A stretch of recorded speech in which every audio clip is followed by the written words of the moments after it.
No, digo, sin gorro. Sí, mira, como Adelita. Ana, ya estás grabando. Mejor así, te ves como tu nidito de pajarito. Sale, mis hermanos, ya estamos grabando. Edwin, Pues, dejamos las cámaras, los micrófonos. Bienvenido, hermano Edgar, hermano Neto, hermano Dani. bienvenidos. Bendiciones. Adelante, Edwin, adelante. Gracias. Pues hoy nos toca lo que es la tercera lección del discipulado, ¿verdad? De la doctrina del sufrimiento. Algo que vemos que es que también la culpa también nos lleva a sufrir. Entonces, hoy nos toca esa lección, la lección número 3, que se titula ¿Cómo lidiar con la culpa? ¿Verdad? Entonces, pues antes de comenzar, los invito a que cerremos nuestros ojos y oremos para que sea el Señor hoy hablando de nuestras vidas, más que nada, ¿no? Porque la culpa, la verdad, es algo con lo que todos lidiamos en algún momento de nuestras vidas o aún en la actualidad, ¿no? Hay cosas, hay situaciones que estamos pasando en las que supimos o sabíamos que Dios ya nos había dado las armas y la sabiduría para salir de esa dificultad, pero a veces por nuestros arrebatos, por nuestros sentimientos, por nuestra mala cabeza, porque nos dejamos guiar por el ímpetu del momento en lugar de pedir la sabiduría en la palabra, pues dirían por ahí como el porras nos botamos y hacemos, deshacemos y hasta después meditamos en, caray, ¿qué fue lo que hice cuando pude haber hecho esto, no? Gloria a Dios, porque yo sé que con la mayoría de los varones de que nos conectamos no sucede, ¿no? Porque son hombres prudentes, hombres temerosos de Dios, que retraen su palabra antes de soltarla, ¿verdad? Entonces, pero aún así, a veces se nos van las cabras y nos pasa. Entonces, vamos a orar antes de empezar esta lección. Señor Jesús, te doy gracias, Padre, por la vida de cada uno de mis hermanos que disponen de su tiempo, Padre, para poderse conectar, escuchar de tu palabra, Señor. Te pido que esta palabra seas tú dándola a nuestras vidas, Señor, sea de edificación, sea de crecimiento, sea de aprendizaje, Señor, pero sobre todo, Padre, sea llevada, puesta en práctica, Señor. Ciertamente la culpa, Señor, casi siempre es guardada en nuestros corazones, Señor, y pasa a nuestra mente y hace estragos en nosotros. Pero sabemos que tú nos has liberado, Señor, tú nos has dado las armas de la victoria, Señor, a través de tu palabra. Entonces, en esta noche, Señor, que tu palabra sea viva y eficaz en cada uno de nosotros. Te pido por mis hermanos que faltan por conectarse. Tú sabes, en sus ocupaciones, Padre, que tú los bendigas y si es posible que se conecten, Padre, pero no se olviden que hoy tenemos una comunión contigo, Padre, que es a través de este discipulado y la retroalimentación que hay entre los unos con los otros, Padre. Te doy gracias y todo lo hago pidiéndotelo en el nombre de mi Señor Jesús. Amén. Ok, entonces, pues para comenzar, vamos a 2 de Samuel. Vamos a leer el capítulo 11, versículos nada más del 1 al 5. No necesitamos leer más. Esta es una historia que todos conocen muy bien, todos la hemos escuchado, la han predicado, ¿verdad? Pero hoy nada más vamos a verla de forma muy rápida. Dice 2 de Samuel 11, 1 al 5. El título es David y Betsabé. Aconteció al año siguiente, en el tiempo que salen los reyes a la guerra, que David envió a Joab y con él a sus siervos y a todo Israel, y destruyeron a los amonitas y sitiaron a Rabá, pero David se quedó en Jerusalén. Y sucedió un día al caer la tarde que se levantó David de su lecho y se paseaba sobre el terrado de la casa real, y vio desde el terrado a una mujer que se estaba bañando, la cual era muy hermosa. Envió David a preguntar por aquella mujer, y le dijeron: aquella es Betsabé, hija de Eliam, mujer de Urías Heteo. Y envió David mensajeros, y la tomó y vino a él. Y él durmió con ella. Luego ella se purificó de su inmundicia y se volvió a su casa. Y concibió la mujer y envió a hacerle saber a David diciendo, estoy encinta. ¿Verdad? De ahí pues todos sabemos lo que ocurrió en esta historia y cómo terminó. ¿Qué le pasó a Urías Eteo? De ahí, mis hermanos, vamos a Jueces, por favor.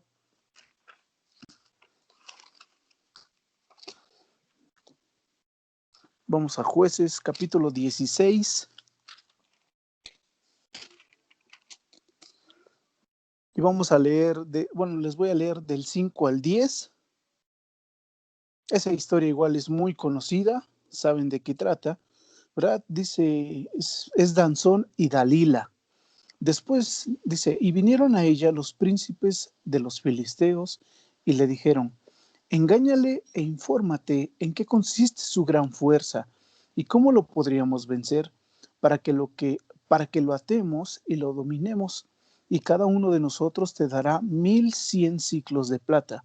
Y Dalila dijo a Sansón, yo te ruego que me declares en qué consiste tu gran fuerza y cómo podrás ser atado para ser dominado.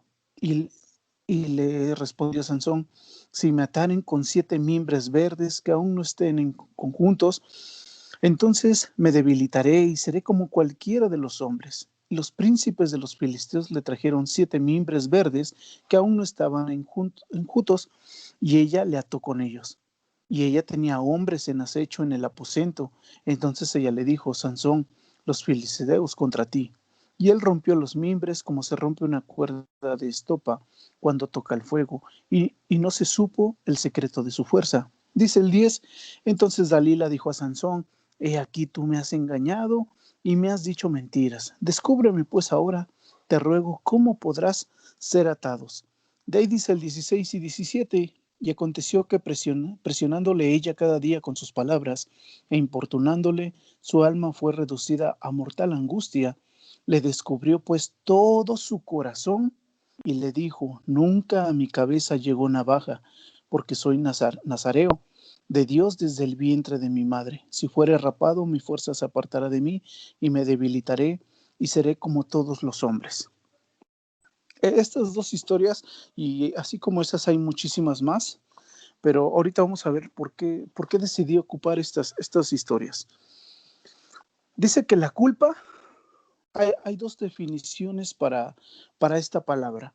La primera es imputación a alguien de una determinada acción como consecuencia de su conducta, ¿no? Cuando se habla de imputación, se habla de cuando una ley es puesta sobre de un hombre que por una acción que viola la ley trae una consecuencia a través de la conducta, ¿no? Entonces, si yo robo, mi imputación va a ser que me van a dar 5 años de cárcel. Si yo mato a una persona, me imputan a través de la ley 20 años de cárcel.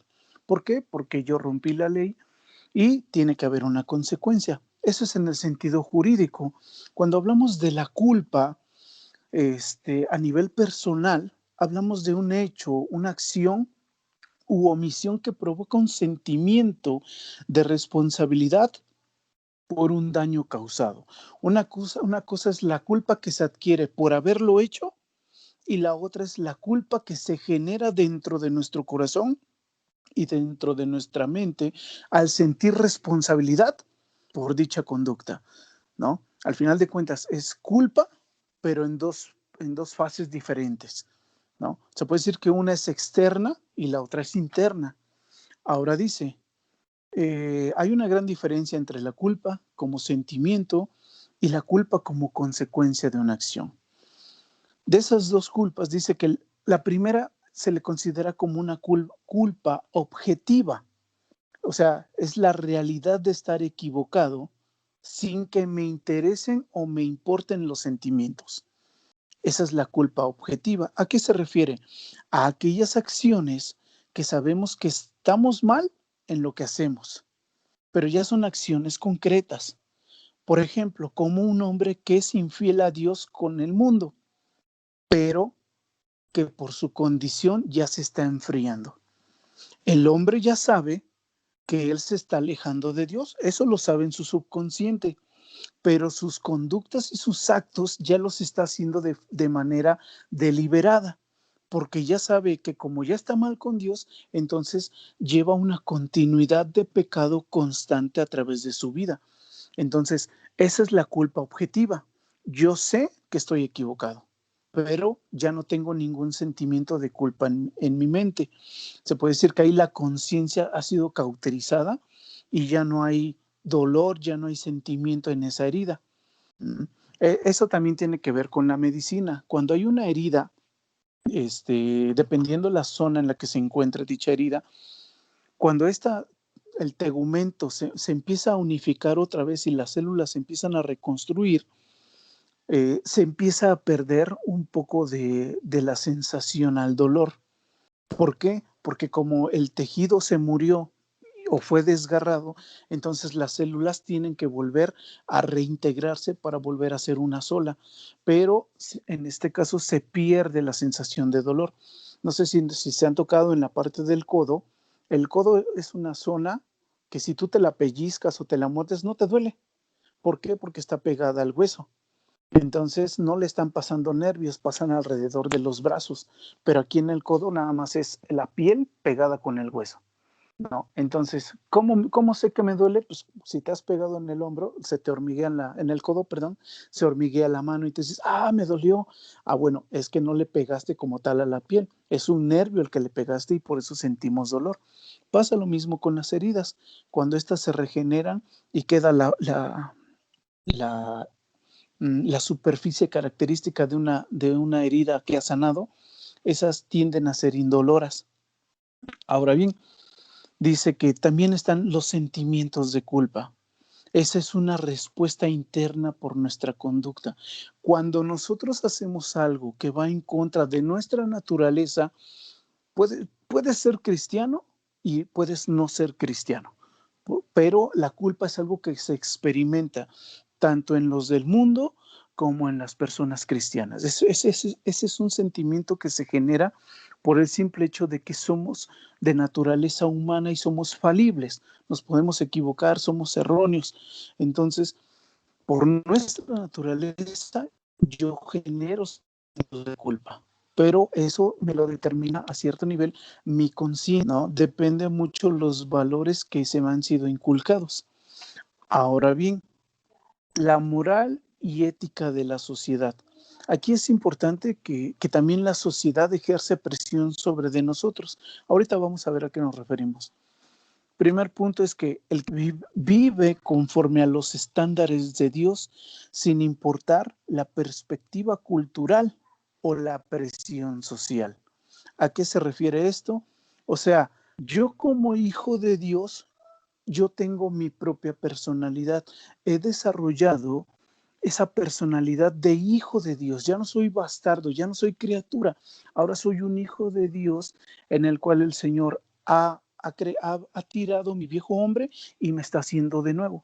Entonces ahora me inculca los valores y los principios éticos y morales de Cristo, pero en mi corazón. Entonces, lo que yo como hijo de Dios tengo que reflejar son esos principios éticos y morales que Dios ha metido dentro de mí, ¿no? Y dentro de cada uno de nosotros.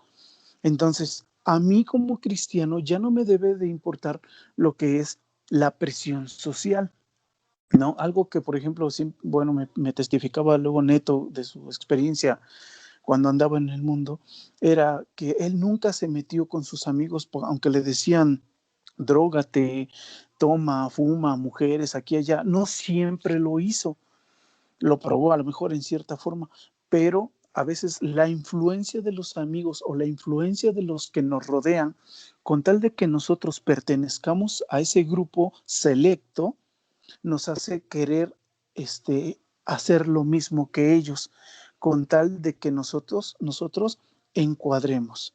Pasa lo mismo con los cristianos. Muchos, por ejemplo, ahorita nosotros los que estamos, pues ya estamos acostumbrados a que tenemos un llamado los martes, o nos vemos en la iglesia y estamos conviviendo. ¿Qué onda, Jonah? ¿Qué onda, Netito? ¿Qué hay paz? ¿Qué haciendo aquí y allá? Estamos riendo, estamos cotorreando. Pero cuando llega una persona nueva, esta persona es completamente diferente a nosotros porque apenas está empezando a crear esa conciencia dentro de él. de los valores y principios cristianos que Dios pone.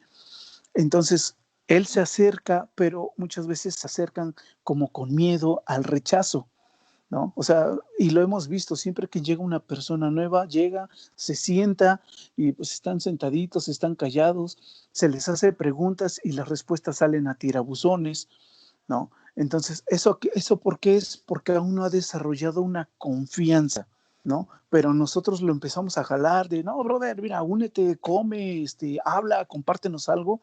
Entonces la persona poco a poquito, con esa presión social que nosotros, en este caso en un grupo de cristianos hacemos, él empieza a cambiar y nosotros no nos volvemos a él se vuelve a nosotros, ¿no? Y así pasa con los demás grupos tanto del mundo como los cristianos, ¿no? Tanto para vicios como para buenas cosas. Y eso, si lo buscamos, por favor, en Romanos 12:2, por favor.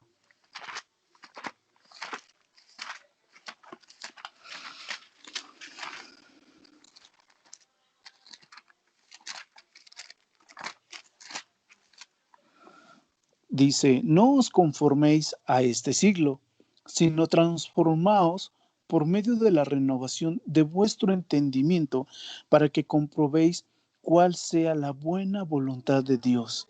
En este caso es agradable y perfecta.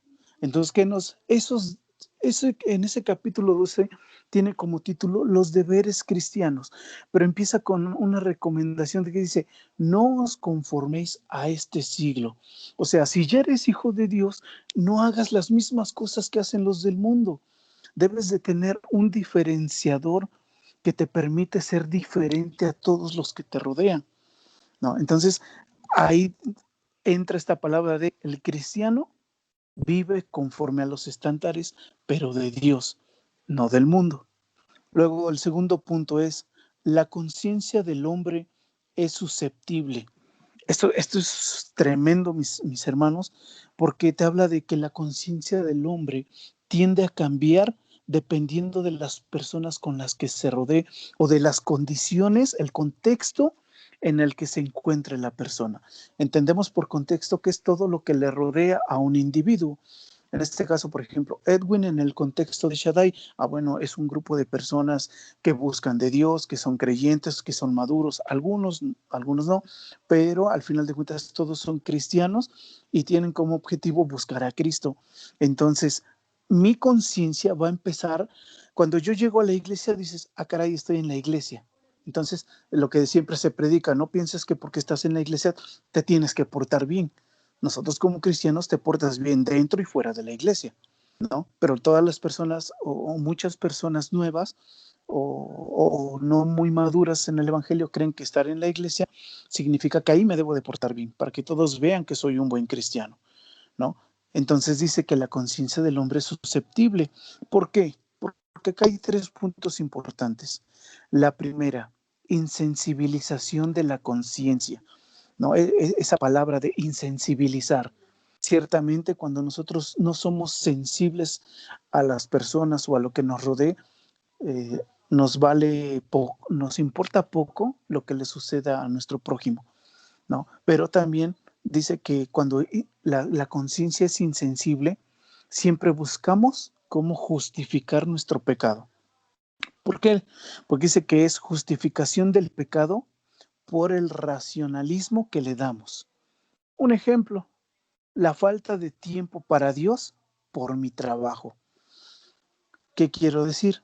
Bueno, como yo sé que estoy haciendo mal, porque en lugar de darle mi tiempo a Dios, lo estoy enfocando en otras cosas. Entonces yo digo, Señor, mira, tú sabes que yo quisiera servirte, tú sabes que yo quisiera darte lo mejor de mí, pero tengo que trabajar, necesito generar dinero para llevarle el sustento a mi familia. Mira a mis hijos, llego del trabajo y tengo que ayudarlos con la tarea, tengo que ayudar a mi mujer en esto, ¿no? O llego del trabajo y estoy muy cansado, entonces ya no me da tiempo de estar en tus cosas. ¿Qué sucede? Estoy tratando de justificarme de por qué mi falta de tiempo para con Dios. No, cuando el Señor siempre nos enseña de que primero es Él y después todas las cosas. Pero, ¿qué pasa? Nosotros nos insensibilizamos porque creemos que en nosotros está la verdad y que Dios se tiene que acoplar a nuestras necesidades. Dios tiene que encuadrarse a mis tiempos. Ya no soy yo con Dios, ahora es Dios conmigo. Él se tiene que, casi, casi de, Señor, mira, tengo tal tiempo, ¿lo quieres o no? Casi, casi. Cuando debe ser al revés. Cuando el Señor siempre nos dice, yo lo quiero todo de ti, no quiero migajas. Entonces, el segundo punto es una conciencia hipersensible, que es culpa por lo malo. Cuando nosotros sentimos culpa por hacer algo malo, lo que nos ha enseñado que está mal, pero muchas veces nos dices, es que eso está mal, y muchas veces eso que está mal no cuadra con la Biblia, no viene ni en la Biblia. Yo me ponía a pensar en un ejemplo y me decían, no, por ejemplo, el bailar. El bailar como tal, en la Biblia, no habla que sea malo. ¿Por qué? Porque cuando David entra, él entra danzando, él entra con gozo, con júbilo, se quita toda la ropa. ¿Por qué? Porque él se hace vil delante de la presencia de Dios y va danzando, ¿no? Pero muchas veces, yo me acuerdo en los tiempos, me decía mi mamá que en los tiempos de 1980, 1985, la lambada, esa canción que todo el mundo conoce, era un baile prohibido. ¿Por qué? Porque se creía que era un baile que los que lo bailaban estaban fornicando casi casi, ¿no? ¿Por qué? Porque es un baile muy sensual en el que la gente está, entre el hombre y la mujer está muy pegado a la mujer, pero los movimientos son sensuales llegando a eróticos. Entonces las personas se espantaban y decían, oh no, yo no puedo bailar eso, porque eso es del diablo, ¿no? O ver caricaturas, a mí me tocaba, ¿no? Esa parte de no veas Pokémon, no veas Dragon Ball Z, porque eso es del demonio y te vas a enchamucar.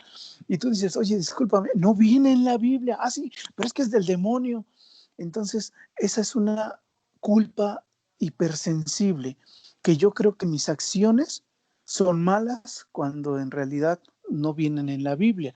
Obvio, no debemos dejar fuera que la moral que cada uno tenemos también nos debe de dictaminar lo que es bueno y lo que es malo, aunque no sea yo cristiano. Acuérdense que la moral es cuando yo llevo a la práctica todos mis principios, todos mis valores éticos que se me han enseñado, ¿no? Entonces, el tercer punto y con el que más lucha el hombre cristiano, el hombre de Dios, es que Satanás influencia nuestra mente para acusarnos. ¿A qué se refiere? Dice, esta es la que más sufre un cristiano después de pecar. Es el objetivo de que Satanás inyecte culpa y nos acuse de lo que hicimos, es alejarnos nuestra relación con Dios. Cuando yo, Edwin, hago algo que va contrario a la palabra de Dios, el Espíritu Santo redarguye mi vida y me dice, tú sabes que estás haciendo mal. Y yo digo, ay, sí, Señor, perdóname, ya te fallé, ¿no? Pero ya no lo vuelvo a hacer. Y Edwin vuelve a caer. Ay, Señor, mira, estoy batallando con eso. Tú conoces mi debilidad y yo sé que tú te perfeccionas en mi debilidad y vuelvo a caer. Entonces, llega un momento en el que ya el Espíritu Santo dice, ¿cómo te hablo para que tú entiendas? ¿No? Y entra el enemigo y empieza a taladrar y te dice, te estás alejando de Dios, eres lo peor, ya para qué vas a la iglesia, ya mejor vete al mundo, sigue haciendo lo que estás haciendo, mejor ve y piérdete. Y ese pensamiento de que dices, ah, caray, ya pequé, ya lo hice en repetidas ocasiones, estoy mal con Dios, ya no soy digno de acercarme a Dios o de orar siquiera a Dios porque le fallé. Tengo la cara sucia, soy una basura. Dios ya me había limpiado y ahora con todas las porquerías que ando haciendo ya me volví a ensuciar. Es más, ya ni voy a ir a la iglesia. Y empieza un enfriamiento y el enemigo empieza duro y dale, a carcomer nuestra mente porque está inyectando culpa y culpa y culpa. ¿Y qué sucede? Nos alejamos de Dios. Cuando el Señor nos ha dado un consejo muy, muy, muy, muy importante, vayamos a Efesios 6:13, mis hermanos.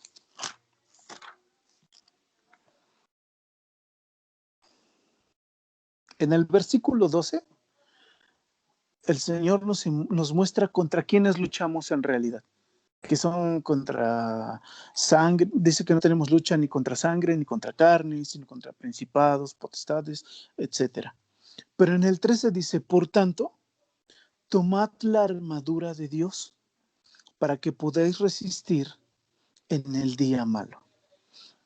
Y habiendo acabado esto, acabando todo, estar firmes. O sea, imagínense, el Señor te está diciendo, ya sabes con lo que estás luchando, ya sabes que tu peor campo de batalla es la mente, ya sabes que el enemigo nada más está de uno para decir, pecaste, es lo peor. Entonces el Señor te dice, yo sé que eres pecador, yo sé que todos los días hacemos algo que nos lleva a pecar, desde un mal pensamiento, una mala palabra que salió de nosotros, una mala respuesta, un mal comportamiento, no sé, muchas cosas. Es más, hasta ver a lo mejor a la mujer del prójimo o ver a una muchachona que pasó por ahí enfrente, pero en nuestra mente ya pecamos y sabemos que hemos fallado a Dios, pero Dios nos dice, yo sé que tú vas a pecar, pero dice, cíñete de la armadura, cíñete de la palabra de Dios. En la palabra está la enseñanza, en la palabra está la perfección, ¿no? Entonces dice, y habiendo acabado todo, o sea, una vez que ya acabó la prueba, nos dice, estar firmes, estate firmes. Que nada te mueva de la creencia, que nada te mueva del amor de Cristo que Él ha puesto en tu vida, ¿no? Entonces dice el Señor, yo entiendo que vas a pecar, yo entiendo que vas a fallar, pero al final de cuentas sigue estando firme, sigue dando la buena batalla, sigue orando, ¿no? Más adelante en Primera de Juan 1:9 el Señor nos dice que si nosotros confesáremos nuestros pecados, Él nos va a perdonar, porque ahorita el Señor es amor con nosotros, Él nos ayuda, Él es nuestro abogado, pero aunque después Él se va a volver nuestro juez. Luego dice, la palabra debe ser nuestra guía. Esta debe determinar tanto lo bueno como lo malo y no ser guiados por nuestros sentimientos. Uno de los salmos que a mí me gusta mucho es el Salmo 19, versículos 7 al 9. Ahí te habla de la obra de la palabra de Dios. En esos 3 versículos, el Señor nos muestra lo que Él hace a través de su palabra. Dice el Salmo 19, 7 al 9. El 7, la ley de Jehová es perfecta, que convierte el alma. El testimonio de Jehová es fiel, que hace sabio al sencillo. Los mandamientos de Jehová son rectos, que alegran el corazón. El precepto de Jehová es puro, que alumbra los ojos. Y el 9, el temor de Jehová es limpio, que permanece para siempre. Y los juicios de Jehová son verdad, porque todos son justos, ¿no? Entonces dice que la palabra en cada uno de nosotros siempre debe de ser luz para nuestra guía. En el Salmo 119, cuando dice que lámpara es a mis pies tu palabra y lumbrera a mi camino, yo siempre me imagino que yo, Edwin, cuando conocí al Señor a mis 18 años, pues Edwin andaba así encorvado, jorobadito, caminando en medio de la oscuridad, porque Edwin no había conocido la luz perfecta.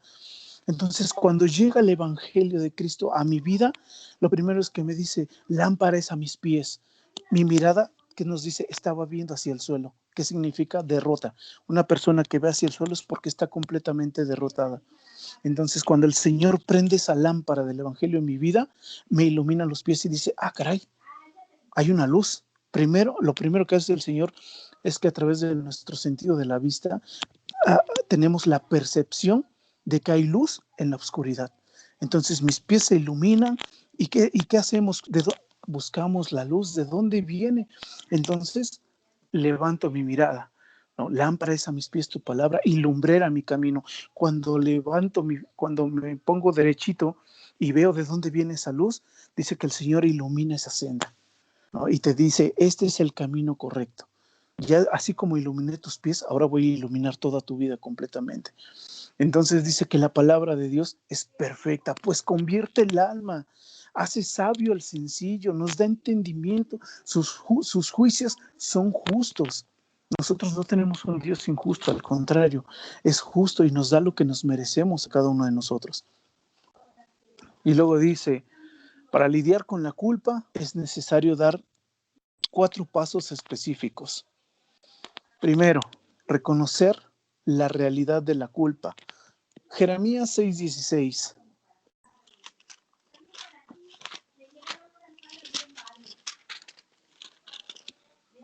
Dice Jeremías 6:16. Así dijo Jehová, paraos en los caminos y mirad, y preguntad por las sendas antiguas, cuál sea el buen camino, y andad por él, y hallaréis descanso para vuestra alma. ¿No? O sea, dice, el primer paso es reconoce la realidad de tu culpa.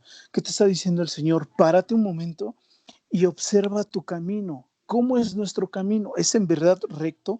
¿Mi vida en verdad está demostrando que Cristo me ha cambiado?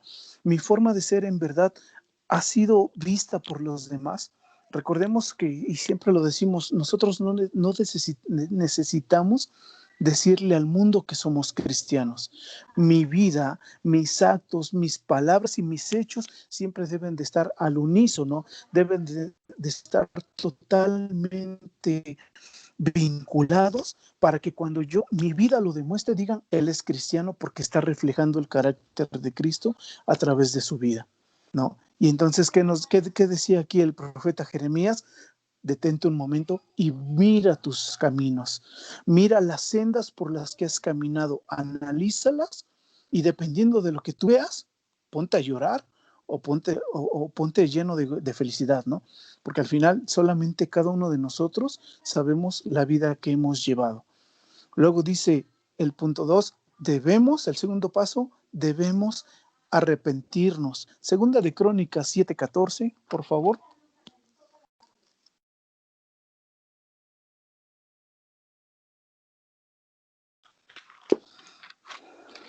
Segunda de Crónicas 7:14 dice, si se humillare mi pueblo, sobre el cual mi nombre es invocado, y oraren y buscaren mi rostro y se convirtieren de sus malos caminos, entonces yo oiré desde los cielos y perdonaré sus pecados y sanaré su tierra.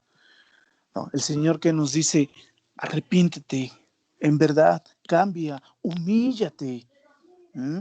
Porque entonces si nosotros nos humillares, entonces dice que el Señor nos va a perdonar nuestros pecados. Él nos va a cambiar, pero sobre todo dice, y sanaré su tierra, nos va a sanar a nosotros todo lo que nosotros somos, porque al final de cuentas dice que la palabra cuando es sembrada en nosotros tiene que dar fruto. Ese fruto del Espíritu Santo que se deriva en 9 cosas diferentes, pero que al final de cuentas es un solo fruto, pues es una sola persona. Entonces debemos de demostrarlo a través de nuestra vida, pero eso se logra a través del arrepentimiento. El tercer paso es la promesa del perdón de Dios, que va junto con el 4, que a través de todo este proceso que vivimos, somos limpiados. Esto nos quiere enseñar que la culpa no es mala. Hace rato que leíamos Segunda de Samuel, veíamos dentro de Segunda de Samuel, que dice ahí que cuando David tenía que haberse ido a la batalla junto con sus guerreros, ¿qué dice? Él se quedó en el palacio. ¿No? Es casi de, hoy tengo flojera de ir a la iglesia, Katy. Vete tú con los chamacos, ¿no? Y el Jonah se queda en su casa, ahí acostado, rascándose su pancita, ¿no? Y Katy todavía se apuró y le dejó su lonche, ¿no? Pues digo, ay, para mi viejo, aunque sea que nos vea en línea, casi, ¿no? Y entonces se asoma ahí por el balcón y ve una chamacona, obvio. Pero él no va a ir por ella, ¿verdad? O va a mandar por ella. Aquí David sí lo hizo, pero ¿qué sucedió?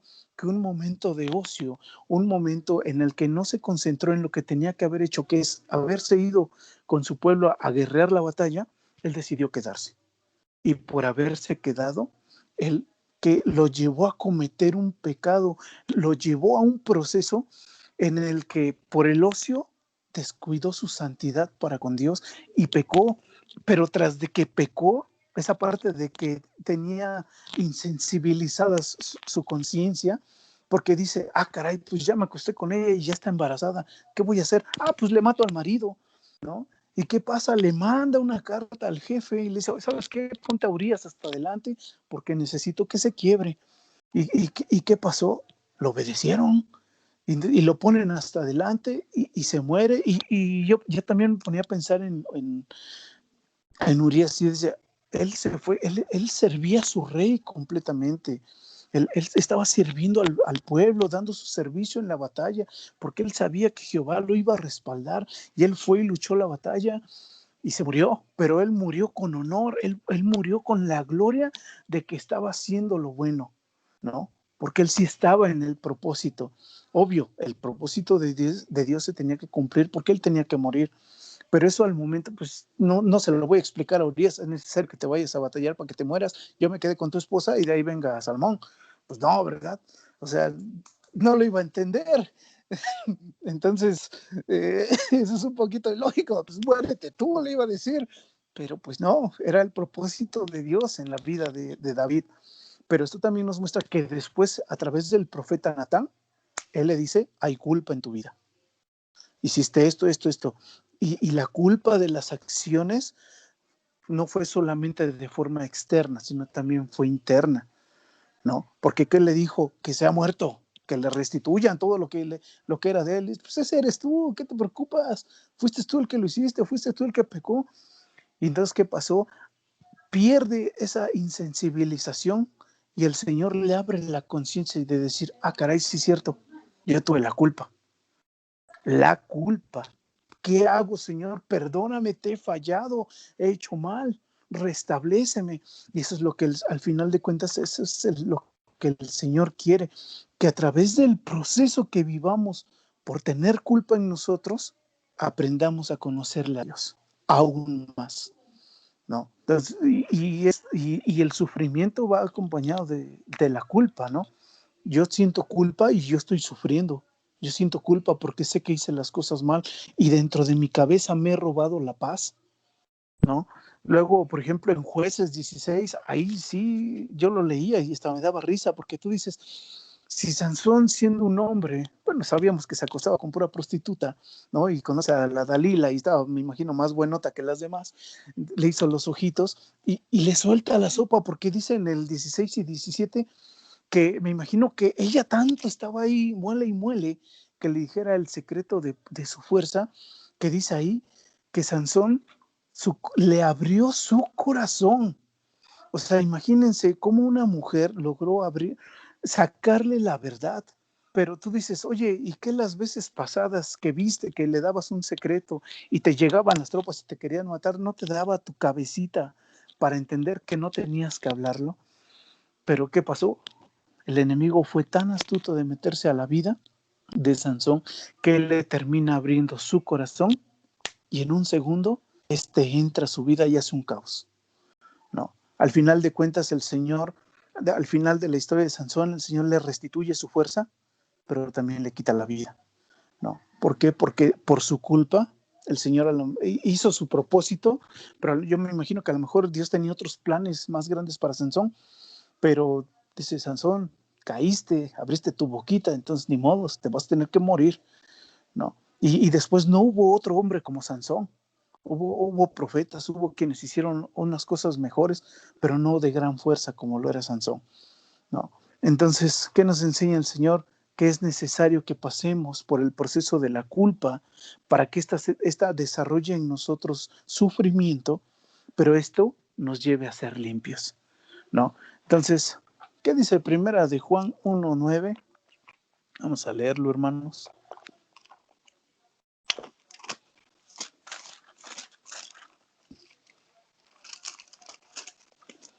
Dice Primera de Juan 1:9, si confesamos nuestros pecados, Él es fiel y justo para perdonar nuestros pecados y limpiarnos de toda maldad. Ciertamente, esta es una palabra que nos daban el día domingo, ¿no? Y que nos decían que si nosotros nos arrepentimos, si nosotros confesamos la maldad que hay dentro de cada uno de nosotros, el Señor nos va a transformar. Ciertamente, yo sé que Jonah, el hermano Dani, Netito, Edgar, estamos en el proceso de ser purificados, de ser perfeccionados para Cristo. Edwin no busca consagrarse para agradarle a Jonathan. Jonathan no busca consagrarse para agradar a Netito y así sucesivamente. No buscamos agradar al hombre. Nosotros buscamos la consagración en nuestras vidas para que Dios se agrade de nosotros, para que nosotros seamos dignos, porque le queremos demostrar al Señor que estamos dispuestos a pagar el precio porque el Señor se mueva a través de nuestras vidas. No, pero eso pocas personas lo quieren hacer. Pero el Señor nos dice, para que yo te pueda usar, necesito que te consagres, necesito que limpies tu vida de todo pecado. Y a lo mejor nunca lo vas a hacer al 100% hasta que estés delante de mi presencia. Pero mientras estemos en este proceso, es algo de que estemos subiendo y bajando dentro del crecimiento espiritual, porque algo que siempre me quedé con lo que decía Jonah hace tiempo, es que el cristiano tiene unos meses, unas semanas en las que a su mecha te sientes ungido, te sientes lleno del Espíritu Santo, te sientes ya casi el dedo chiquito de Dios, ¿no? Porque tú dices, Padre Santo, ahora sí, mira, vengo con todo, la unción está fluye y fluye, pero también hay días en que como hombres, perdón, hay días en que como hombres también nos sentimos hasta abajo, nos sentimos apachurrados, nos sentimos moralmente decaídos, nos sentimos tristes, ¿no? Y a lo mejor tú dices, oye Señor, pero ¿por qué me pasa esto? Si ayer estaba yo hasta arriba y me sentía lo mejor. Ah, bueno, porque necesitas pasar por procesos que te vayan limpiando. Así como un proceso te limpia y te muestra hasta dónde puedes llegar, también necesita un proceso para que veas todo lo que puedes sufrir. Y esa es la mediación, ese es el equilibrio que Dios tiene para con sus hijos, ¿no? Entonces, pero el Señor al final de cuentas nos dice, lee mi palabra, lee mi ley, porque mi ley es perfecta, te voy a cambiar, voy a seguir haciendo la obra en ti, ¿no? Entonces, Moisés, ¿qué le decía al pueblo? Enamórense de Dios, enamórate de Dios, porque entonces dejarás de poner la visión, dejarás de poner los ojos en el hombre que te falla. Si tú te enamoras de Dios, las cosas son más fáciles. ¿Y a qué me refiero? A que si tú vives enamorado de Dios, es más fácil que leas su palabra, es más fácil que quieras estar en comunión con Él, porque estás enamorado, porque hay una relación y nosotros como hijos para con el Padre, ¿no? Ese vínculo está estrechamente entre uno y el otro. Pero si yo oro cada que me acuerdo, si yo oro porque tengo una necesidad y porque no sé qué más hacer, pues diría mi pastor David, pues ya nos cargó el payaso, porque así no son las cosas. El Señor, ¿qué nos dice? Constancia, constancia. Algo que el hombre tiene es que dices, Señor, esta semana me voy a proponer ayunar, me voy a proponer ser el mejor, y tu obra, haz la obra, porque tengo tal petición. O sea, y a veces llevamos mucho tiempo haciendo las cosas mal y queremos condicionar a Dios a que en una semana todo salga como nosotros queremos. Y así no son las cosas. El Señor nos dice que es un proceso, es constancia, es tiempo. Aquí el factor tiempo es lo más importante en la vida del cristiano. Dice una alabanza, difícil sé que es esperar en ti, ¿no? ¿Por qué? Porque esperar en el tiempo de Dios es muy difícil. Siempre queremos que sea en mi tiempo, cuando debe ser en el tiempo de Dios. Entonces, mis amados hermanos, pues esto es referente a la culpa. No sé si quieran comentar, o no sé, los escucho. Les bendiga.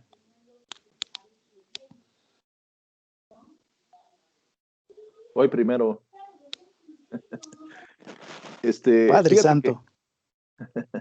fíjate que analizando un poco lo que leías de David en Segunda de Samuel, y hubo una palabra que utilizaste, fue insensibilización. Y hablando sobre la depravación de la mente, la depravación humana, eh, David estaba completamente enfermo porque observando, dice en el versículo, bueno, conocemos la historia, ¿no? Conocemos la historia. Pero dice el versículo 8, dice, después dijo David a Urías, desciende a tu casa y lava tus pies. Dice, salió Urías de la casa del rey y tras él fue enviado un obsequio del rey. Y les voy a leer el pequeño comentario que dice mi Biblia, dice, lava tus pies significa, o da a entender que Urías entiende que David le sugiere que duerma con su esposa. Dice, esto podría hacer posible el engaño de que Urías es el padre del niño. Entonces, aquí entra la insensibilización, ¿no? Porque hay veces que, bueno, hay veces, pero estamos hablando de David, ¿no? O sea, David cometió el adulterio, se metió con la esposa del soldado, trajo al marido, o sea, antes de que lo matara. O sea, él maquinó una estrategia para cargarle el chamaco a Urias, pero no le funcionó porque Urias era íntegro. Es algo tremendo. Dice la palabra que mejor es joven, pobre y sabio que rey, rico y necio. Y David dice, ok, háblenle a Urias, ve y lava tus pies, ¿no? Es como cuando en la Biblia también se refiere a la conoció, ¿no? Y el varón conoció a su mujer, se refiere a la unión marital. Entonces cuando le dice, lava tus pies, y después dice que también les envió un regalito, así como para que él no llegara con las manos vacías, ¿no? Yo me imagino a Urias así, David se lo imaginaba así, ¿no? Ten, mi amor. O sea, para que veas que el rey me autorizó venir a casa y a estar contigo un rato.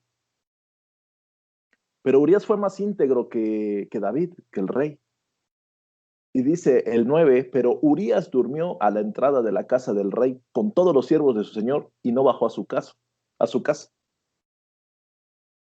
Y hablando sobre la culpa,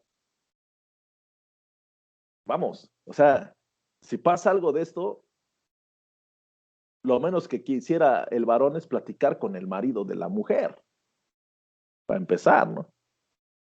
O sea, lo menos que quisiera el varón es tener un acercamiento con alguien que tenga que ver con la casa de ella. Pero era ya tan insensible David que le importó poco. Yo me imagino que David cometió lo que tuvo que hacer y él siguió su vida y su mente en sus rollos.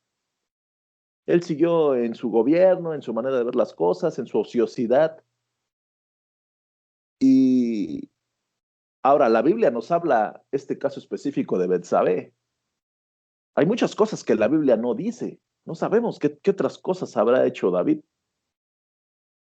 Cuántas otras perversiones habrá hecho. Y se volvió insensible. ¿Y qué es lo que yo quiero que apliquemos a nuestras vidas? Pues no ser insensibles a las veces que nos equivocamos. Porque de una u otra forma, David fue reprendido a través del profeta. Hubo una pérdida humana porque el bebé murió. También hubo otra pérdida humana porque Urías murió. ¿Y ustedes creen que en las estrategias de los soldados, tal vez Urías ocupaba una posición estratégica y a él lo movieron de su posición para mandarlo al frente? Afectó muchísimas cosas la decisión que tomó David. Y muchas veces cuando nosotros nos equivocamos, afecta muchas cosas a nuestro alrededor. Yo un día le decía a mi esposa, le dije, Leo, ¿qué pasaría que el hermano Jonathan metiera la pata? Y se me quedaba viendo y yo la veía a los ojos y le digo, ¿sabes qué pasaría? Que el hermano Jonathan se lleva entre las patas a varios. O sea, te llevas a varios, empezando por tu familia, empezando esposa, hijos. Y hay gente que de una u otra forma ministerialmente los tienes pegados y te los llevas, te los llevas. sea quien sea, de la forma en que sea, así es. Y lo peor de David fue que él no tenía sensibilidad, él lo hizo y no le importó. Y hubo unas consecuencias tremendas. Después podemos ver en el Salmo 51, David hace una oración. En el Salmo 51 dice David, en el principio del Salmo 51, dice, ten piedad de mí, oh Dios, conforme a tu misericordia, conforme a lo inmenso de tu compasión, borra mis transgresiones. Lávame por completo de mi maldad y límpiame de mi pecado. Porque yo reconozco mis transgresiones y mi pecado está siempre delante de mí. Contra ti solo he pecado. Y he hecho lo malo delante de tus ojos, de manera que eres justo cuando hablas y sin reproche cuando juzgas. Dice, he aquí yo nací en iniquidad y en pecado me concibió mi madre. He aquí tú deseas la verdad en lo más íntimo y en lo secreto me harás conocer sabiduría. Purifícame con hisopo y seré limpio. Lávame y seré más blanco que la nieve. Hazme oír gozo y alegría. Que se regocijen los huesos que has quebrantado. Esconde tu rostro de mis pecados y borra todas mis iniquidades. Este versículo 10 es poderosísimo. Crea en mí, oh Dios, un corazón limpio y renueva un espíritu recto dentro de mí. El 11 es uno de los puntos en los cuales David, y ese como ministros todos tenemos que abrazar. No me eches de tu presencia y no quites de mí tu Santo Espíritu. Restitúyeme el gozo de tu salvación. O sea, hace rato decía Edwin que el semblante de la persona cuando anda apaciguada y cuando anda en la depre, dice eso se ve. Restitúyeme el gozo de tu salvación, versículo 12, y sosténme con un espíritu de poder. Entonces enseñaré a los transgresores tus caminos y los pecadores se convertirán a ti. Líbrame de delitos de sangre, oh Dios, Dios de mi salvación. Entonces mi lengua cantará con gozo tu justicia. Abre mis labios, oh Señor, para que mi boca anuncie tu alabanza. ¿Por qué no dice, porque no te deleitas en sacrificio? De lo contrario, yo lo ofrecería. No te agrada el holocausto. Los sacrificios de Dios son el espíritu contrito, al corazón contrito y humillado, oh Dios, no despreciarás. Haz bien con tu benevolencia, Sión. Edifica los muros de Jerusalén. Entonces te agradarán los sacrificios de justicia, el holocausto y el sacrificio perfecto. Entonces se ofrecerán novillos sobre tu altar. ¿Sí? Podemos entender cómo David en este salmo dice mi Biblia, oración de un pecador arrepentido. Pero él ya se arrepintió después cuando ya le cayó el palo. Es algo tremendo.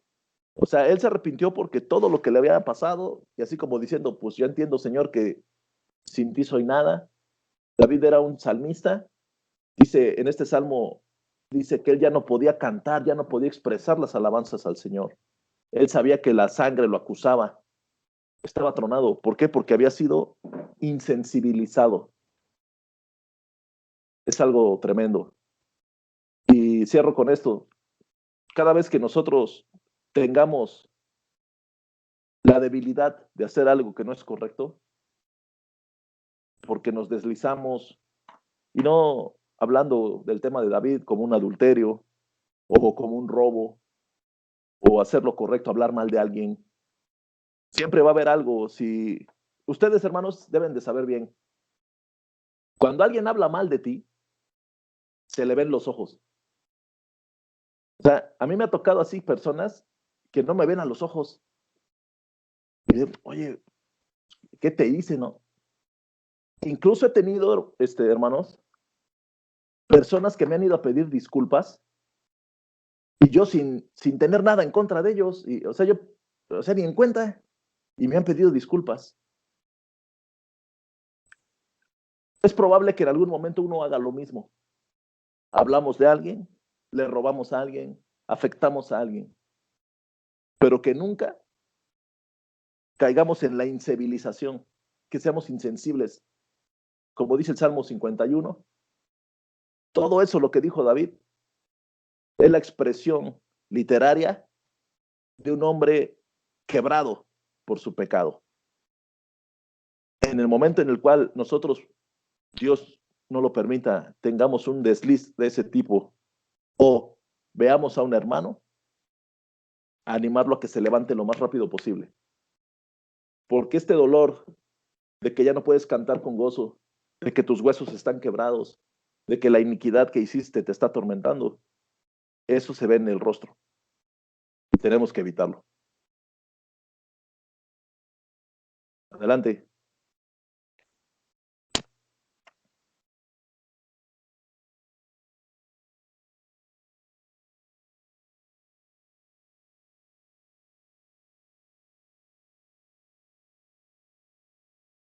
No se amontonen. Amén, amén. Me ganaste la frase.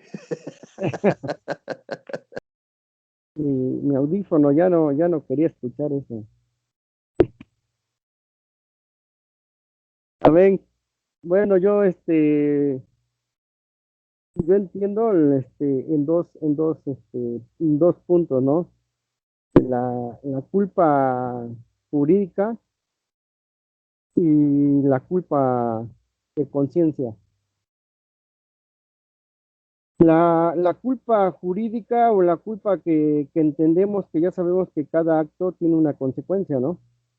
Si tú robas, pues tienes que pasar un juicio, te encuentran culpables y te tienen que dar lo que te corresponde, ¿no? Que te encontraron culpable. Esa la sabemos, pero casi nosotros más tenemos la culpa de conciencia, ¿no? Cuando hacemos algo. Y la misma culpa de conciencia nos acusa de lo que hacemos, ¿no? Estaba yo viendo lo que decía Johnny. Tú hablas de un hermano, y tú hablaste mal, porque tú sabes que hablaste mal del hermano, y cuando lo topas, no lo puedes ver a la cara, no lo puedes a verlo de la cara, entonces tú haces los ojos para arriba, estás una palabra para otro lado. ¿Por qué? Porque hay una conciencia que te está diciendo que hiciste daño, te está acusando esa conciencia. Entonces es con lo que más batallamos, ¿no? Todos en la vida hemos pasado esa culpa de conciencia, ¿no? En cualquier etapa de nuestras vidas, la pasamos y es con lo que batallamos o muchos se debilitan o muchos se pierden por la conciencia, ¿no? Porque dice, bueno, y ya lo hice, bueno, ya lo hice, ya que me cargue, como dicen, ya que me cargue el payaso, bueno, ya si lo sabe, que me diga lo que quiera, total, y necesito de él, total, eso, ¿no? Hacemos ese punto como ya diciéndonos, pues ya me vencí, ya me clacharon, ya me vencí, ya que pase lo que quieran. Entonces te haces insensible, porque entonces te acostumbras a a que esa culpa en tu conciencia seas una persona insensible, entonces siempre estás cayendo y cayendo y cayendo en lo mismo. Ahora que dice que en la palabra lo encontramos, andaba yo buscando, pero no encontré el versículo. Dice que tenemos que tener un espíritu de dominio propio nosotros como cristianos para poder lidiar la conciencia, ¿no? Si nosotros no tenemos un espíritu de dominio propio, no tenemos un dominio propio en nosotros, no vamos a poder lidiar, no vamos a quitar la conciencia de nosotros, no vamos a quitar la culpa de nosotros, ¿no? Porque vamos a hacer, pero sí vamos a poder lidiar con esa culpa que no nos va a hacer daño, porque vamos a tener un espíritu de dominio propio donde podamos tomar decisiones, ¿no? Donde podamos llegar, ir a pedir ese perdón, ¿no?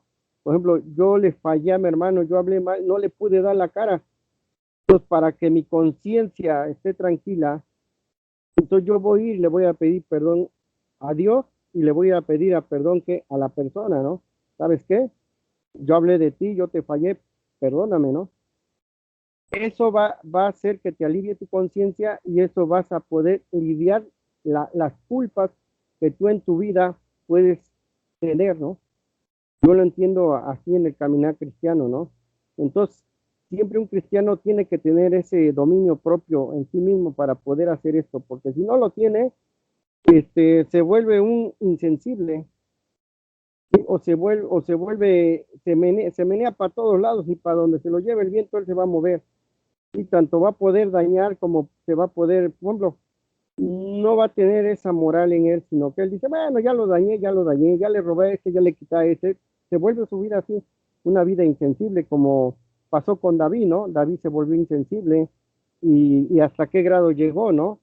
Llegó a un grado de muerte, ya hasta que vio, pues ya pudo entender, ¿sí? Y reconocer delante de Dios. Por eso el Señor nos enseña el perdón, ¿no? Ir y perdonar. El perdonar es un alivio a tu vida, el perdonar es un alivio a tu conciencia.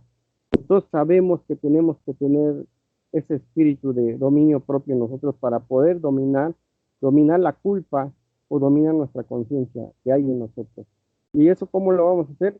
Cuando nosotros estudiamos o escudriñamos la palabra y la ponemos por obra en nuestras vidas.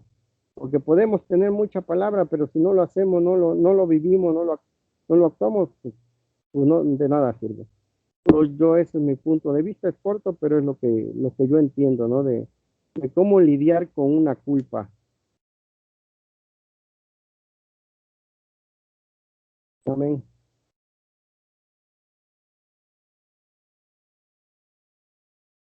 Bueno, sí me escuchan, es que conecté un micrófono ahí raro, ¿sí? Pues me gusta mucho el tema y me llama mucho la atención lo que decía nuestro hermano Johnny de la insensibilidad, ¿verdad? Cómo David se vuelve, o sea, no tiene el sentimiento, no, pero me llama un poquito más la atención que si vamos hacia atrás, podemos dar cuenta que David venía en victoria, venía progresando, venía ganando victorias. Hablaba de un David, de esta palabra que escuchamos por todos lados, empoderado, ¿no? Venía ganándolo todo, venía conquistando, venía haciendo misericordias con Mefiboset, o sea, Dios lo venía usando de una manera extraordinaria y me llama la atención que David, pues simple y sencillamente, en ningún momento se da cuenta que estaba haciendo mal, ¿no? Al grado que mata a Urias, toma a la mujer, la embaraza y hasta el final del versículo dice, una vez cumplido el periodo de luto, o sea, ya se acabó el luto, ahora pues tráigame a la mujer, pues, porque de todos modos me gustó y la quiero para mí, ¿no? O sea, en ningún momento él trae una perspectiva de grandeza, de, de, de posicionamiento, y esto es bien interesante, ¿verdad? Porque él no se da cuenta de esa situación y no se siente culpable hasta que alguien viene y le habla, porque él sentía que estaba bien en todos los aspectos. Ni siquiera estaba tomando en cuenta el pecado, ¿no? Hasta que viene el profeta y le habla. Entonces, yo creo que la insensibilidad, la culpa y todas estas situaciones tenemos que tener mucho cuidado cuando mejor estamos. Pablo dice, el que esté firme, mire que no caiga, ¿no? El que esté en mejor posición, el que esté en mejor lugar, el que está tranquilo, el que está bien, tenga cuidado, porque ahí pueden venir nuestros más grandes tropiezos, ¿no? Porque, por ejemplo, cuando decía, te presentan una muchacha, cuando tú estás bien firme y todo, pues tú dices, pues igual es la libro, ¿no? O cuando mejor te sientes o cuando mejor estás posicionado, ahí es cuando la situación va a venir más sutilmente, ¿no? Al grado de engañarte y decir, pues no pasa nada, es más, ni siento que esté haciendo mal, o no siento que esté fallándole a Dios, o no sé si se dan cuenta, o sea, David en ningún momento siente ese remordimiento, esa culpa, ese pecado, ¿no? Hasta que viene la palabra de Samuel, del profeta Samuel, Natán, y le dice, oye, estás mal, estás actuando mal, has actuado mal. Es más, en el versículo siguiente, él estaba hasta enojado de la historia que le hablaba el profeta Natán, ¿no? Y lo confronta con su realidad, y lo confronta con su pecado, y lo confronta, y entonces David dice, ah, caray, o sea, me imagino un momento de coherencia, porque yo creo que su grandeza lo cegaba, su poderío lo cegaba, ¿no? Su conquista lo cegaba. Y al grado que le habla al profeta Natán y él dice, ay, qué mala onda, ¿cómo es posible? Estoy enojado porque tal hombre tiene que morir. Y hasta que el profeta le dice, ese hombre eres tú. Y ahí entra, yo creo que le cae el 20 y dice, ah, caray, ¿yo? ¿Acaso seré yo, Señor? Pero veme, o sea, en ningún momento, y dice el versículo 13 del siguiente capítulo 12, dice, entonces confesó a Natán, he pecado contra el Señor. Y Natán respondió, sí, pero el Señor o sea, sí, sí lo has hecho. Y tendrás consecuencias de todo esto. Y vendrán situaciones, tus hijos se rebelarán, tus mujeres, otros las van a disfrutar, y muchas cosas vendrán en consecuencia a esto. Pero hasta ese momento, él entiende que estaba fallando delante de Dios. Entonces, hay que cuidarse de la insensibilidad, pero hay que cuidarse de la grandeza y del el creer que estamos bien por no sé, porque no hemos hecho nada mal. Probablemente haya cositas ahí que yo mismo me pongo de ejemplo, ¿no? Tal vez en algún momento siento que estoy haciendo muy bien las cosas y de repente hay algo que me hace notar y dices, mejor regrésate porque estás equivocado, ¿no? Y qué difícil es tratar cuando sientes que estás bien y todo el mundo está equivocado. Porque eso le pasaba a David. Todos están mal, menos yo. Y ahí es cuando empieza a ser insensible, y ahí es cuando empieza a tomar decisiones no muy claras y lo llevan a estas consecuencias. Y confiesa su culpa hasta que viene y lo confronta el profeta.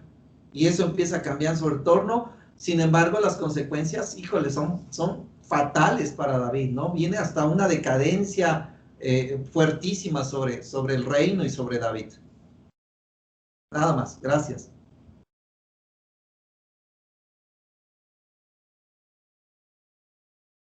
¿Quién dice yo? ¿Quién dice yo?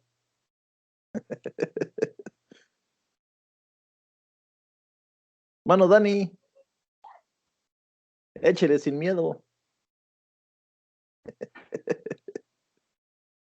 Sin miedo al éxito, hermano. Sin miedo al éxito, sí, sí, hermano. Estaba buscando ahorita yo un versículo que me parece que está en Proverbios 2:15.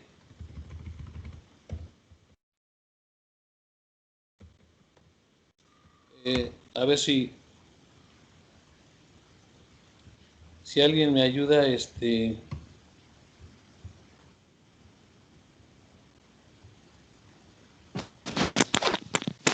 Cuyas veredas son torcidas y torcidos sus caminos. Exactamente, sí. A ver si aquí me lo da rápido. La verdad es que los seres humanos somos especialistas en torcer las veredas, y Dios es especialista en enderezarlas, ¿no? Sí. ¿Cómo dice Edwin, de favor? No me la quiere dar aquí. Dice, cuyas veredas son torcidas y torcidos sus caminos. Probablemente no sea la misma. Es que hay un pasaje que dice, Dios es el que endereza las veredas torcidas, perdón. ¿Sí saben? Bueno, la idea es que en este caso, vemos en el transcurso de la Biblia cómo es que hay muchas personas que han cometido muchos errores en la Biblia, y Dios los ha usado para alguna bendición, ¿no? Y personas que, obviamente, estamos hablando de personas que a lo mejor en un momento dado fueron malas o hicieron algo malo, pero sí se arrepintieron, ¿no? Y el Señor los mete y los vuelve a enderezar. El caso, por ejemplo, de que cómo Dios utiliza a una ramera, como es Rahab, para que venga de ahí la línea directa hasta Jesucristo, ¿no? Viene también una moabita, ¿no? Que es Ruth, que además es extranjera, y Dios igual la utiliza con vos para tener descendencia, y que de ahí venga la descendencia del Cristo. Ahí obviamente también viene David, y dice en una porción de la Biblia, dice David, un hombre conforme al corazón de Jehová, salvo por lo de Betsabé. Como que mete en un paréntesis el asunto de Betsabé, ¿no? Pero de ahí en fuera dice, es un hombre conforme a la voluntad del Señor, ¿no? Conforme al corazón de Jehová. Y vemos ahí mismo cómo precisamente con Betsabé, el hijo que iban a tener, pues o más bien que tuvieron, se murió porque así lo decidió el Señor. Pero de la misma Betsabé nace un hijo que es Salomón, que es el descendiente de David, y que viene a ser el rey, y un rey pues bastante notorio, ¿no? Por su sabiduría y por muchas cosas, ¿no? Estaba yo leyendo en Romanos 9, donde dice el versículo 11, refiriéndose a Jacob y a Esaú, dice, pues no habían aún nacido, ni habían hecho aún ni bien ni mal, para que el propósito de Dios conforme a la elección permaneciese no por las obras, sino por el que llama. Se le dijo, el mayor servirá al menor. Como está escrito, a Jacob amé, mas a Esaú aborrecí. ¿Qué pues diremos? ¿Que hay injusticia en Dios? En ninguna manera. Pues a Moisés dice, tendré misericordia del que yo tenga misericordia, y me compadeceré del que yo me compadezca, ¿no? Entonces, y más adelante dice en el 21, o no tiene potestad el alfarero sobre el barro para hacer de la misma masa un vaso para honra y otro para deshonra. Así es que también un poquito más adelante dice que no podemos nosotros altercar contra Dios, ¿no? Altercar, ¿por qué hiciste esto? ¿Por qué no lo hiciste? ¿Quién eres tú, no? La vez pasada veíamos cómo en Job dice exactamente eso, ¿no? Dice, ¿quién eres tú para decirle a Dios, ¿por qué lo hiciste? ¿Por qué lo hiciste así? ¿Por qué no lo hiciste? No somos nadie, ¿no? Dios hace lo que le place porque Él es el Rey. Entonces vemos de alguna manera que, como dice yo, ni siquiera habían nacido uno, ni habían nacido ni para bien ni para mal, cuando Él dijo, el mayor el menor va a obedecer al mayor, ¿no? No, al revés, el mayor va a obedecer al menor. Entonces ya viene la historia de cuando Esaú le vende su primogenitura, y de cuando Jacob le da la bendición a Israel, no, a Isaac le da la bendición a Jacob en lugar de dársela a Esaú, ¿no? ¿Y eso qué vino a hacer? Yo a veces veo en muchas predicaciones que ponen a Jacob como el malo, ¿no? Él fue el que le robó la la bendición a Esaú, pues probablemente depende desde qué punto de vista se vea, pero en realidad simplemente se hizo lo que Dios quería que se hiciera, ¿no? Entonces, en el caso, por ejemplo, de Sansón, que fue un juez que estuvo de juez en la tierra por varios años y que finalmente Dios lo usó con todo y su carácter, con todo y sus inclinaciones, con todo y todo. Dios lo utilizó para hacer la venganza que tenía que hacer, ¿no? Cuando Sansón murió, dice que murieron con él más personas de las que había matado él en toda su vida. Entonces, vemos ahí esa situación con algunos personajes, pero esto todavía tiene un propósito, ¿no? El propósito es que la honra y la gloria sean precisamente para Dios, para que no sea el hombre glorificado por lo que hace, no sea glorificado porque el hombre es el perfecto, ¿no? Porque nadie es perfecto. Entonces, la honra y la gloria siempre va a ser para Dios. Obviamente con esto no estoy hablando de justificarse, ni estoy hablando de que vamos a hacer lo que nos dé la gana, ¿no? Simplemente nuestra tarea, nuestro papel es estar siempre pegados al Señor y estar siempre pegados a la rama, ¿no? Nosotros somos los pámpanos y fuera de Dios simplemente no hacemos nada, ¿no? Pero dentro de Dios, dentro del Señor, nosotros podemos hacer muchas cosas que el Señor quiere que hagamos y que las vamos a hacer conforme a su voluntad y de acuerdo a lo que Él está estipulando, que sea como sea, usándonos tal y como somos, ¿no? Como utilizó a Pedro, ¿no? Con su carácter ese que tenía tan fuerte y como utilizó a todos sus discípulos, como así mismo inclusive en esta sí fue una pérdida cuando utilizó a Judas. Realmente fue un ser que tenía que estar en ese plan de Dios para hacer lo que tuvo que hacer, ¿no? Para entregarlo, aunque dice en la palabra del Señor, ay de aquel, ¿no? Que lo entregue, ¿no? Entonces, sí tuvo sus consecuencias, pudo haberse arrepentido, pero no se arrepintió, ¿no? Sino que tuvo él un problema de conciencia que lo acusó y fue y se colgó. Entonces él murió en sus pecados, pero sí, ciertamente Dios lo pudo haber perdonado si él hubiera pedido perdón y se hubiera acercado al Señor en plena conciencia y con plena sinceridad.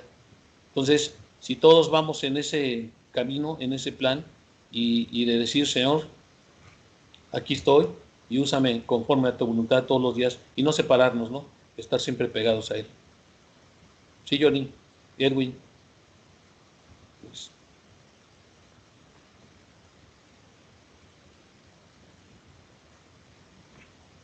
Mano Toño, nada más falta usted.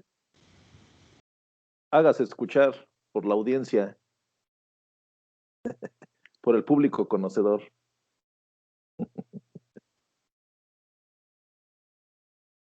Ahí está, hermano. Buenas noches. ¿Sí me escuchan? Ok.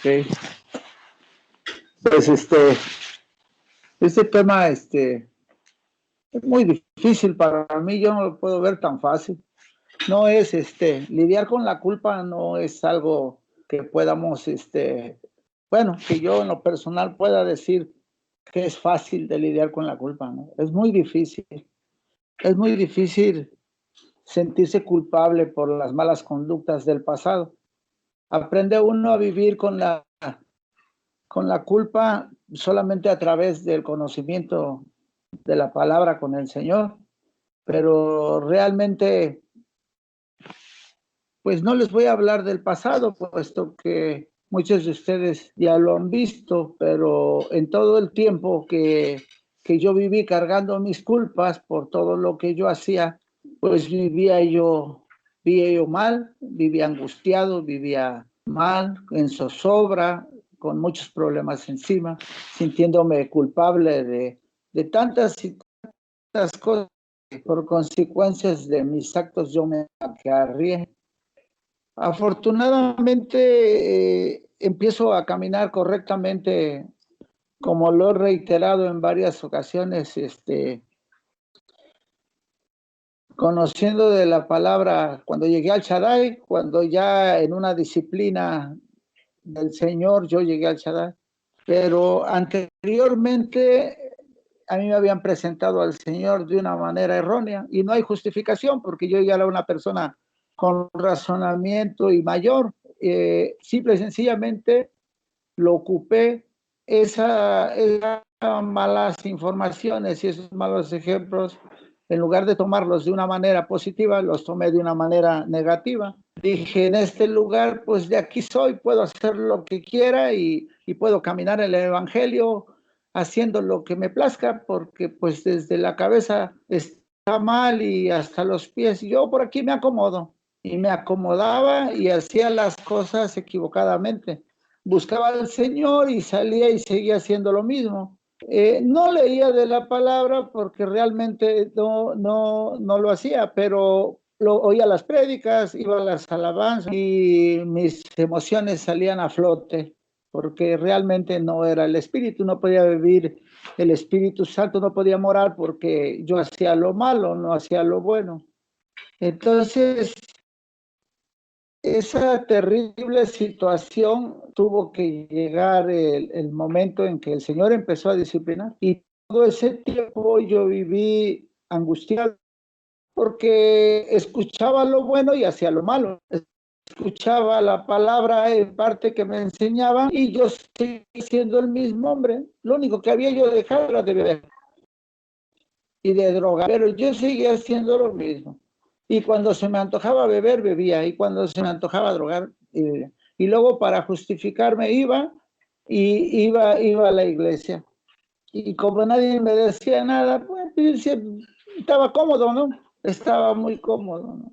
Pero afortunadamente, gracias a Dios y a su infinita misericordia, me sacó de todo eso.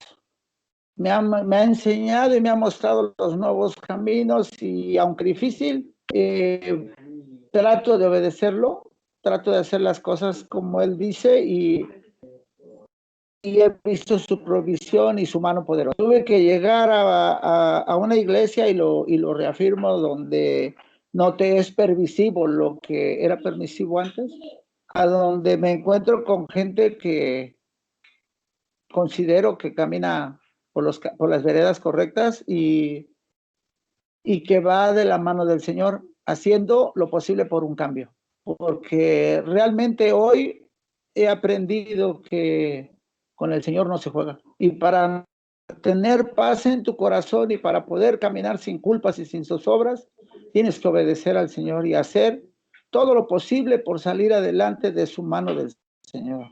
Hoy ya no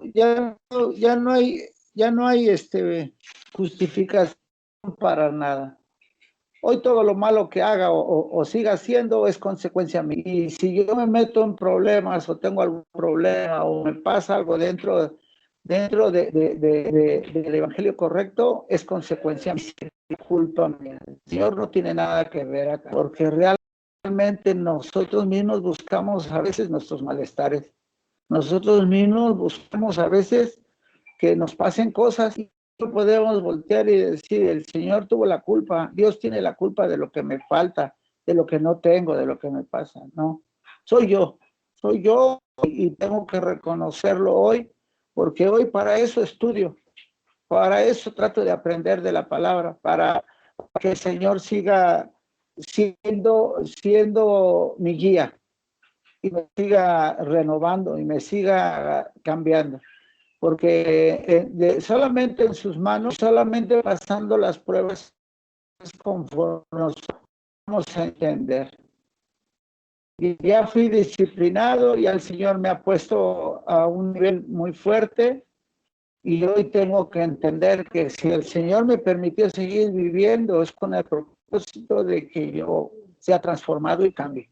Y en muchos versículos de la Biblia me habla que para ser salvo, para poder caminar correctamente, tengo que estar leyendo Levítico 5:17.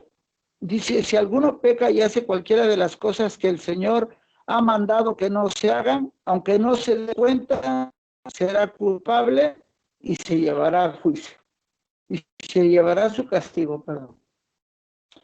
Entonces, versículos como esos que he estudiado, que he leído, pues me hacen reflexionar y ver que como hombre, digo, a veces fallas, sigo teniendo fallas, pero como hijo de Dios tengo que buscar la forma de ya no tenerlas, de seguir adelante, de caminar con Él y buscarlo, ¿no? Porque dice en el Salmo 32:1, del 1 al 4, dice, bienaventurado aquel cuya transgresión ha sido perdonada y cubierto su pecado. Y en el 2 dice, bienaventurado el hombre a quien Jehová no culpa de iniquidad y cuyo espíritu no hay engaño. Mientras callé, se envejecieron mis huesos en mi gemir todo el día.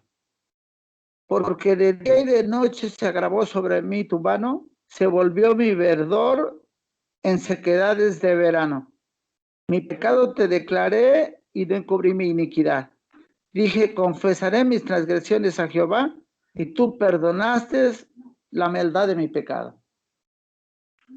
Yo siento que el Señor, cuando yo le abrí mi corazón verdaderamente, se llevó mis culpas, se llevó todo lo que yo venía cargando por mi mala conducta en la vida pasada, por todo en lo que yo participé, por todo en lo que yo hice.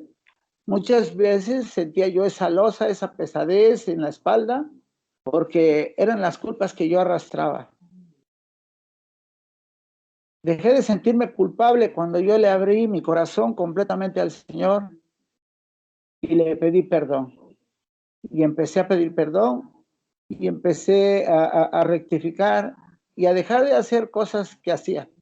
Juntarme con quien me juntaba, salirme de donde estaba completamente y buscando la paz del Señor. Solamente de esa forma yo pude sentir que las culpas se las llevó el Señor. Y solamente así he podido descansar. Y me he dado cuenta que hoy, cuando ya no me meto en problemas, cuando ya no busco la forma del dinero fácil como lo hacía en un tiempo atrás, las pesadeces son menos, las culpas son menos y la bendición ha llegado al hogar. La provisión ha estado en el hogar. La paz ha estado en el hogar. Y tantas cosas que el Señor promete en su palabra y que lo dice fielmente, han llegado. Es por eso que hoy no hay lujos, no hay cosas de las que yo deseaba y quería, pero me las cambió por paz. Se llevó mis culpas y me ofreció una nueva vida. Y hoy en el último proceso que tuve, donde por poco pierdo la vida, el Señor nuevamente me sanó, me salvó y me hizo y me está haciendo caminar por las veredas correctas. Ese es mi comentario, hermanos.